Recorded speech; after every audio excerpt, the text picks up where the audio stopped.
You know, Falcons fans, sometimes I cannot stand the NFL. Welcome into Falcons Today by Chat Sports. My name is Moose, and I'm sure you're wondering, what could you possibly be talking about, Moose? Well, every single year, right around this time, it's like right after the Super Bowl ends, right before free agency starts, and believe it or not, right before the Combine starts, the NFL comes out with not only their power rankings, which Fox did for us, and despite being ranked 18th in the league, the NFL odds makers made their over-under totals for the 2026 season. Well, that's before the Combine and free agency and the draft, so how could they possibly have an over-under total so far?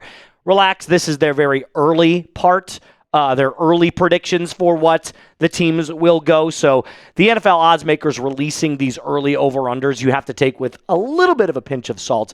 But surprise, surprise, they shit all over the Atlanta Falcons. So I'm going to talk about what they did, what they put the over-under total at for the Dirty Birds here in just a little bit. But speaking of 2026, we will be live for Falcons football in the preseason, in the regular season, for free agency, for the draft. You name it, we'll be live for it. So you got to be subscribed today. Plus, the Falcons are going to get new jerseys, and we will be giving new jerseys away here on the channel. So lock us in, help us get 30 new subscribers on today's show. Okay, so what are the over-unders here? We're going to go through every team or every grouping of teams, but very briefly, because obviously this is not a NFL channel, this is the Falcons channel. The Buffalo Bills, Packers, 49ers, Lions, Chiefs, Eagles, Seahawks, and Chargers all kind of round out the 10.5 win column, also with the Ravens and the Rams, followed by the Bears, Texans, Bengals, Broncos, Jaguars, and Patriots at 9.5, and then you kind of get to the bulk of where most of the NFL is going to kind of sit, which is right around that 8-7 wins. So you'll see the Cowboys, the Colts, the Vikings, Steelers, Bucks, all, and the Saints for some reason get up at 7.5. Notice something. You haven't seen the Falcons yet. Well, that's because they're at 6.5 wins, according to the odds makers at NFL. 6.5 wins.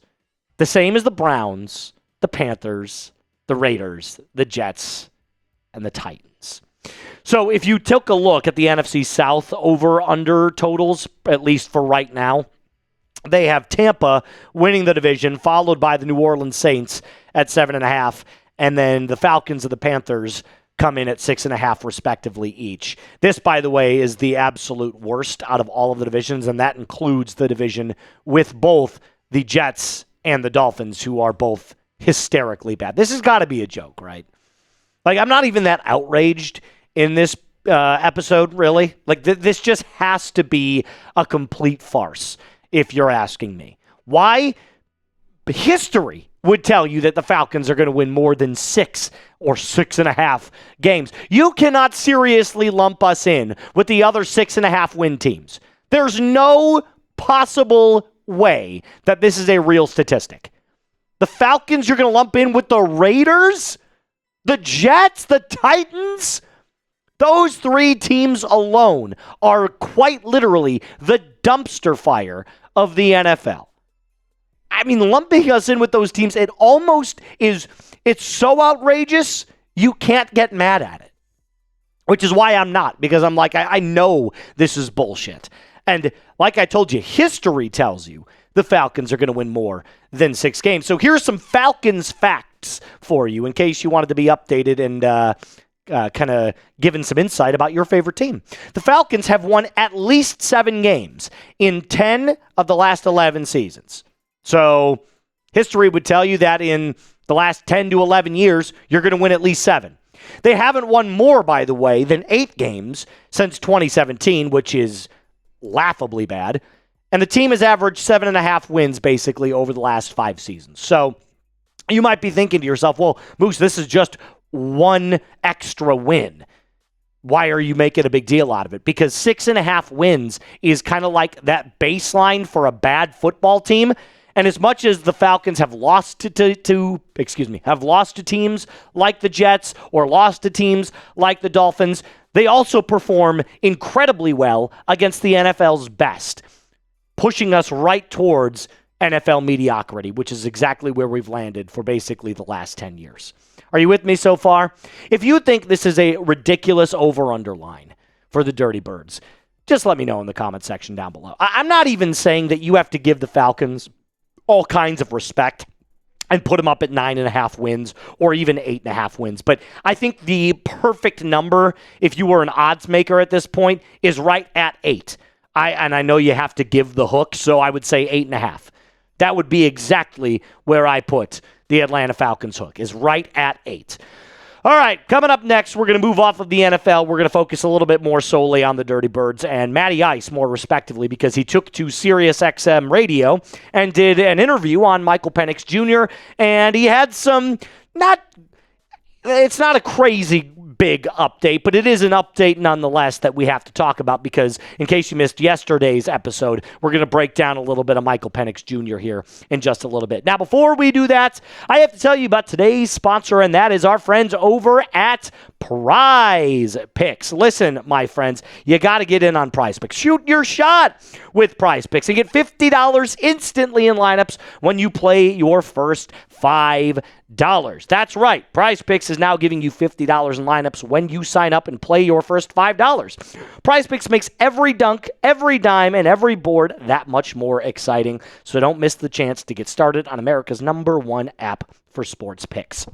PrizePicks is very simple to play. You pick more or less on 2 to 6 players and their stat projections. If you get your picks right, you could cash in. Pick from all of your favorite sports, including basketball, baseball, hockey, football, UFC, soccer, college basketball, tennis, golf. The list goes on and on and on. And like I told you, it takes 30 seconds to make a lineup. You pick your player, the more or the less on their stat projections, and then you watch your money multiply. Quite literally 30 seconds to do one of these right here. So do me a favor, download the app today, use code CLNS to get $50 in lineups after you play your first $5 lineup. That's code CLNS to get $50 in lineups after you play your first $5 lineup.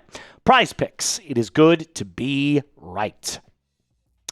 So Matty Ice went to SiriusXM, did a radio interview on QB1, or at least we think is QB1 right now, and Michael Penix Jr. And like I told you, he is a very smart guy. Ryan is. He's not going to divulge any information. He's only going to give you the facts, and the fact is that Penix is still on the roster. Penix is still QB1 at this point, so he's going to treat him like QB1 until there's a different name in that slot, if that is a possibility. Here was what he said in an answer about his thoughts on MPJ. I have had the opportunity to sit with Michael, and number one, how do we bring him along? You get him healthy first. The first thing you've got to do is get yourself in a place where we can practice and do all of that stuff. So job number one for Michael is to keep doing exactly what he's doing. He's been in our building.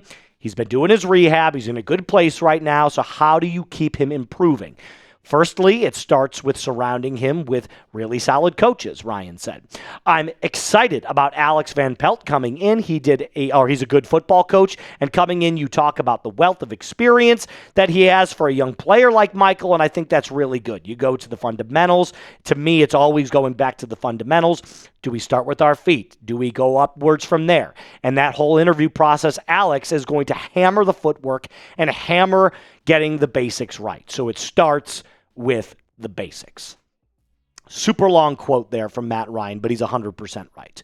First things first, you got to get MPJ healthy. There was that whole timeline of Michael's not going to be even ready to take the field until August. That might have been sped up a little bit based off of his rehab process. He's eyeing week 1 as his target comeback date. But at that point, you're going to have to doing an entire offseason once you have the opportunity to do so of working on your craft, working on your game. So I trust that Matt Ryan is a former quarterback for the Atlanta Falcons, knows exactly what kind of drills and what kind of mechanics that Michael has to work on. But for me, it comes down to 3 improvement areas. Because, again, I'm not a quarterback. I'm a YouTube guy. So if I could surmise where I think his areas of improvement need to come, it would be these 3 things. First things first, you got to stay calm against the blitz. I'll say it again. I'll beat the dead horse again and again and again and again until it's no longer a true fact. Michael is the worst quarterback, or was last year, against the blitz. That you can't deny that. If you're a Penix lover, you can't deny that. That was a fact. he was not good against the blitz. Now, most young quarterbacks aren't because they're still adapting to the speed of the game. But that's why navigating the pocket is so important, especially on the blitz. If they're sending 7 or 8 rushers, you've got to be able to get rid of that ball quickly, but also navigate the field with your field vision and understand that that ball has to come out in about 2 seconds, maybe less. And the advanced data, they're not lying, guys. Like I told you, you can't argue with statistics. His completion percentage against pressure was 43.2%. That's horrible. And he was amongst some of the worst in yards per attempt against pressure, faced at 5.6 yards per attempt. He also took 13 sacks. So take that for what you will, but Michael he's got to get better against the blitz and against facing pressure. Number 2, this is actually more of a Zach Robinson fault here. He took away the deep ball confidence from Michael because they just didn't throw the ball down the field. I mean, I think he had, no joke, 27 passing attempts of balls over 20 yards thrown. Now, again, Penix only played in, 10 games? So, kind of take that with a pinch of salt as well. But he only completed 29% of his passes with a throw of air yards over 20. So on throws with 20-plus air yards, his completion percentage was 29%. That's got to be up closer to 50%. That's not nearly good enough. 29% is less than a third. So, again, get better at the deep ball, stay calm against the blitz, plant your feet in the pocket, navigate the pocket well, and then finally, this one goes without saying, we've been banging this drum all season and off season. Get more under center. Tommy Rees said it himself. You've got to be able to play under center if you're an NFL quarterback. You have to. Otherwise, you will not pan out. You won't. That was from Tommy Rees, and he's absolutely right. And if we look at all the quarterbacks that threw the most passes under center, number 1 was Matthew Stafford. Jared Goff ended up somewhere right around the top 10 at 160 passing attempts under play action and under center. Penix was only at 42. So, I mean, even if Penix plays the entire season, he's only averaging 4 play action attempts the entire game. It's not nearly enough, right? We can all agree on that's less than 80 a game or 80 a season. That's terrible.